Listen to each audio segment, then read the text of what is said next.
B. Limitations on the exercise and power. Question. What are the limitations of the appointing power of the President? Answer. 1. The members of the Cabinet and their deputies and assistants shall not, unless otherwise provided in this Constitution, hold any other office or employment during their tenure. 2. One cannot be validly appointed and assume as Department of Justice Secretary and concurrently as Solicitor General. The prohibition applies regardless of whether either or both the appointments are merely temporary or in an acting capacity. 3. The appointment to the post of Solicitor General cannot be merely by one's office ex officio as Department of Justice Secretary and vice versa. Similarly, the concurrent designations cannot be justified by arguing that the powers and functions of the Office of Solicitor Government are required by the primary functions or included by the powers of the Department of Justice, and vice versa.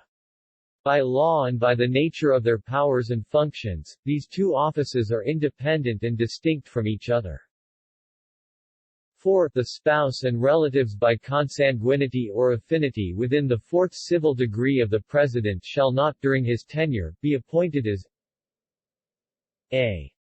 Members of the Constitutional Commissions, b. Members of the Office of the Ombudsman, c. Secretaries, d. Under-secretaries, or e. Chairmen or heads of bureaus or offices, including government-owned and controlled corporation and their subsidiaries.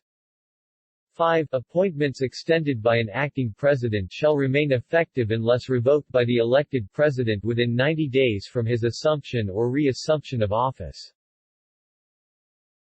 6. President or acting president shall not make appointments except temporary ones to executive positions 2 months immediately before the next presidential elections and up to the end of his term when the continued vacancy will prejudice public service or endanger public safety. And 7. The President shall have the power to make appointments during the recess of the Congress, whether voluntary or compulsory, but such appointments shall be effective only until disapproval by the Commission of Appointments or until the next adjournment of the Congress.